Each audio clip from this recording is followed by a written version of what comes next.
YouTube, what's cracking? What's popping? So in today's video, I'm going to be showing you 5 tips to help you land your backhand. So for many beginners starting out in boxing, landing the jab is relatively easy. What is maybe the struggle is following up with either a cross, a uppercut, or a hook. So this video is geared towards giving you 5 functional tips to help you land that backhand. So first of all, I want to give a shout out to some of the guys that I'm working with. Cuban boxing coach, who's giving daily to weekly content with all the drills that you will need to improve your game. We've also got Matteo Albanese, who's a coach, Italian boxing coach, and always dropping gems, whether it be on YouTube or Instagram. So I've just recently got in touch with Witherspoon, former 2-time heavyweight champion of the world, and we're in talks now. We're going to be doing some podcasts, fight reviews, general drills and tips for coaches and boxers alike. So watch this space. Right, now that I've got all the chit chat done, let's get straight into it. So guys, the problem that you may have experienced within sparring is that you cannot seem to land the backhand after throwing that initial jab. So that whether that be a cross, an uppercut, or a hook, you cannot seem to get the targeting right for that particular punch. And obviously the second punch is what sets the combination within flow. But for beginners, landing that second punch and possibly then the third seems to be quite difficult. So that's what I'm going to be addressing within this video today. So the first tip that I'm going to bring out today is for coaches, and it's related to how they are holding pads. The pads are a good tool for coaches to use within boxing, but what tends to happen is that because the pads are held in an incorrect manner, this tends to develop bad muscle memory for boxers when throwing combinations. Now, there's 2 things that I want to talk about with the pads. So where coaches hold the pads in this position and boxers throw the jab here and the cross here, boxers tend to develop bad muscle memory for this particular drill. What you want to do is hold the pads in one position like this and enable your boxer to strike, first of all, the jab here, and then to throw the cross behind.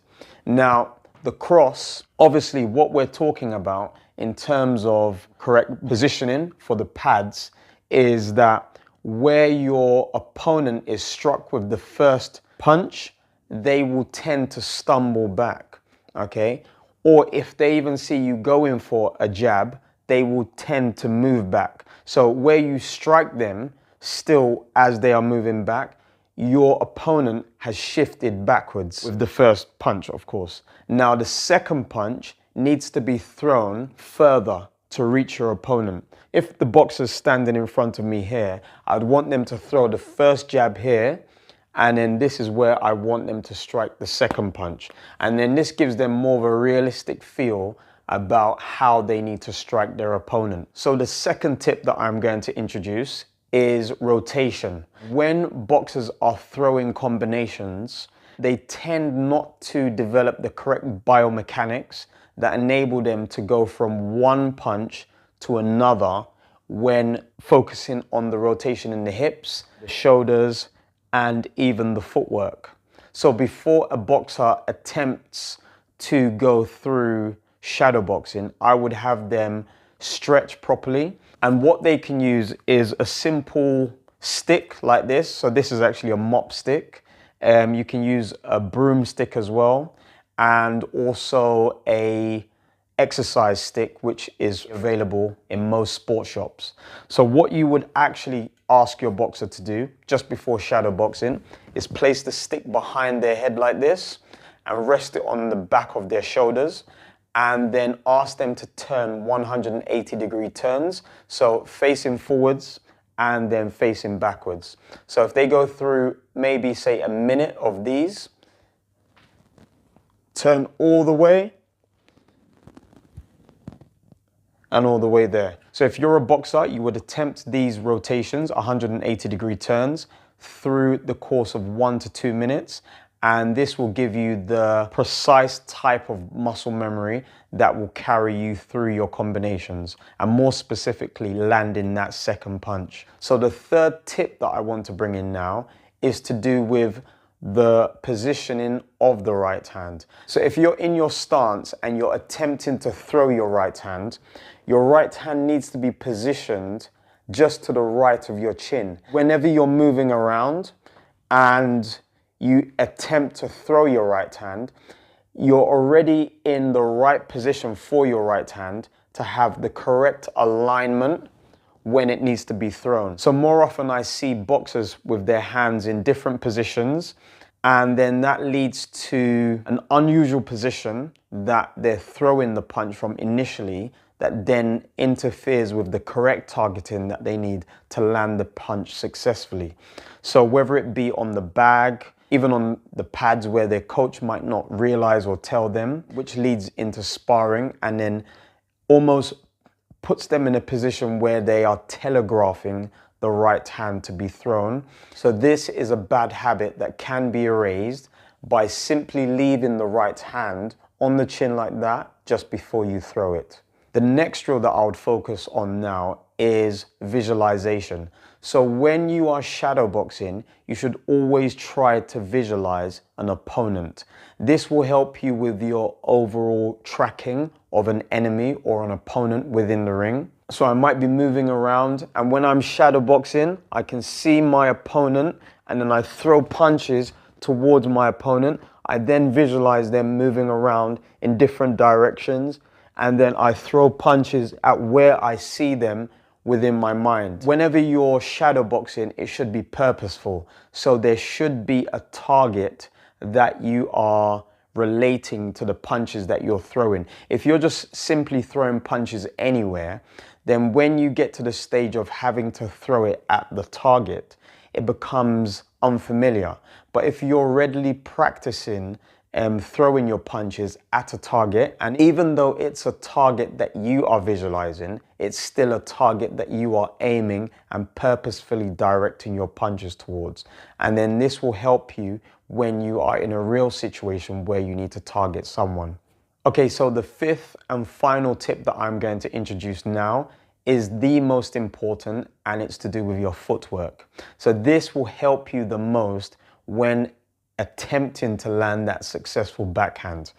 So what you need to do when you are throwing a backhand is remember that if you've had to close the distance for the initial jab there, if you throw your backhand from this position without moving your back foot forward, you're going to get to this position. Now, if you see where my front hand is, it's there. Now, the range on my backhand is going to be at the same point. So what you're going to find yourself doing is actually leaning forward to close that distance. Where you've planted and left your foot at the back there, you will try to lean forward, and that's when you become susceptible to an uppercut from your opponent. So what you're aiming to do is to try and step forward with both punches. And do you see how my second punch emerges in front of my first punch?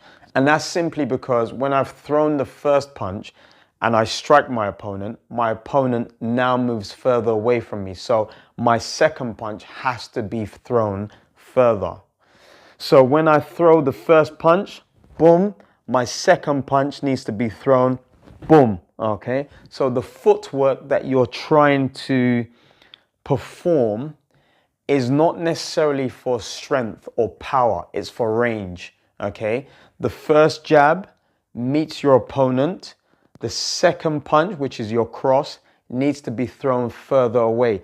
You cannot throw a punch like this and hope, leaving this foot here, to land your second punch when your opponent stumbles back or even retreats, slightly getting tagged from the first jab. You need to approach your opponent with your back foot coming closer. So what I recommend in this situation is to perform drills also with the stick, where you are simulating the movement with the feet and the body of the jab and the cross. To give you an example, I would have the stick placed in this particular formation where I'm in my stance. You can see that my back heel and my toe are in alignment, and then this stick is actually at, say, maybe a 30-degree angle with respect to the front bearing.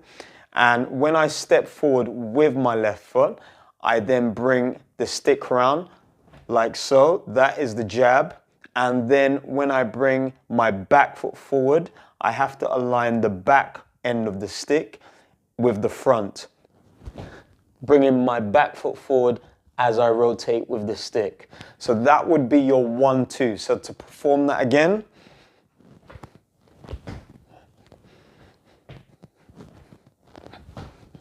so this particular drill where you couple the stick and the footwork together should assist you to throw a 1-2 where your opponent is retreating and you are maintaining the distance and sustaining the attack on your opponent.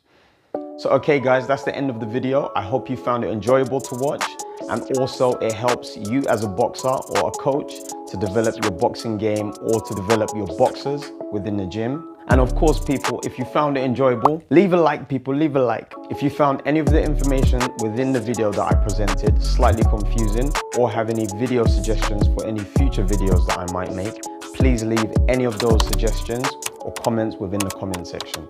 Also, if you know of anyone that's currently boxing and that is finding landing that second punch with the backhand a bit of a struggle, please share the video to them. And of course, if you want to become part of the Southbox community, please subscribe to the channel. Also hit that notification button to stay informed of any new content that I'm dropping. Okay guys, stay blessed, train hard, and I'll see you guys in my next video. Peace.